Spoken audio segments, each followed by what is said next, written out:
saya jujur aja, walaupun banyak sekali tantangan, perdebatan, tantangan kritik yang kadang-kadang tajam dilontarkan ke kami dan tim kami, terus terang kritik dan semua masukan itu membuat kita sebagai tim manajemen di Kemdikbudristek lebih baik, dan setiap hari tertantang untuk menjadi lebih baik untuk melayani para konstituen kita di bidang pendidikan.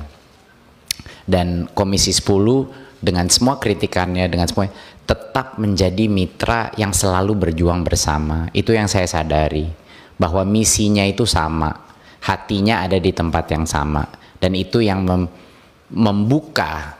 Mungkin harapan ini bisa menjadi contoh ya dari kemitraan antara komisi dan kementerian, di mana karena kemitraan itu kita bisa mencapai hal-hal yang mungkin 5 tahun yang lalu tidak mungkin kita pikirkan. Ya, kalau kita benar-benar balik ke awal, kalau Bapak Ibu masih ingat bahwa ada, ya mungkin ada berbagai macam ide-ide besar gitu ya, mungkin di dalam hati kita masing-masing banyak yang tidak percaya gitu, kayak oke lah itu visi aja, visi, tapi hampir semua dari visi kita menjadi realita di hari ini.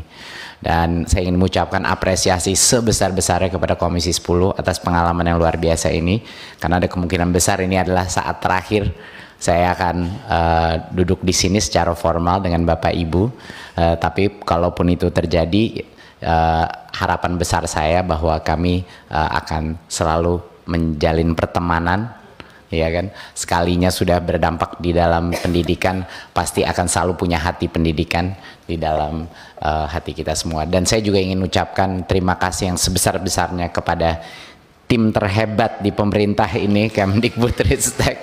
Saya bias, menurut saya ini tim terhebat, tapi luar biasa pengorbanan yang telah mereka lakukan, Kemdikbudristek, terutama pemimpin-pemimpin eselon 1 dan 2, yang dengan berbagai tantangan, apalagi dengan COVID, telah bisa mencapai semua hal-hal ini dengan begitu banyak tekanan, dengan begitu banyak krisis yang terus terjadi, tapi mereka punya kemampuan dan motivasi yang luar biasa. Tapi kalau Bapak Ibu di ruangan ini tahu betapa besarnya mereka mengorbankan, bahkan dari waktu pribadi mereka, nggak bisa tidur dan lain-lain.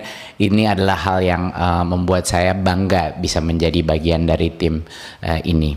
Mungkin untuk menutup, karena dari tadi udah banyak yang memberikan pantun, mungkin saya kasih sedikit lagi, bukan pantun tapi mungkin puisi kalau boleh, biar agak beda sedikit. Ibu dan Bapak yang saya hormati, hari ini raker terakhir kami. Berkumpul bersama di hari ini, izinkan saya sedikit berpuisi. Zaman dulu, murid merasa berat bangun di pagi hari. Memakai seragam sekolah terasa tegang di hati. Karena anak itu tahu sesaat lagi dia akan masuk ruang kelas yang menakuti. Zaman dulu, setiap kesalahan dikenai hukuman. Setiap pertanyaan dipermalukan.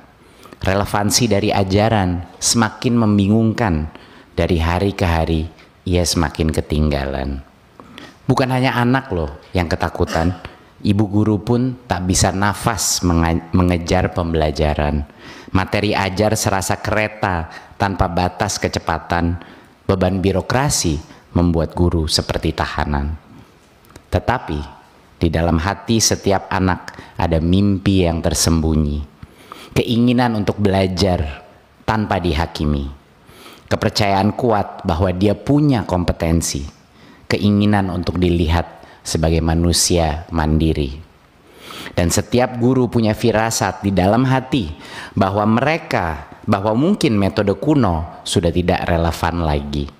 Bahwa pembelajar sepanjang hayat tidak mungkin bisa diproduksi dengan kekakuan, dengan penghafalan, dan standarisasi.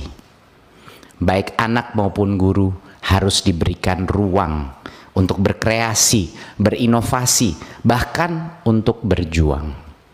Ruang kelas menjadi panggung dan juga peluang untuk menemukan jati diri setiap orang. Pada hari ini kita semua bergabung untuk melihat apa yang terjadi kalau murid dan guru diberikan panggung untuk membuktikan bahwa kreativitas dan kolaborasi sama pentingnya dengan berhitung. Karena inilah resep yang membuat mimpi setiap anak melambung.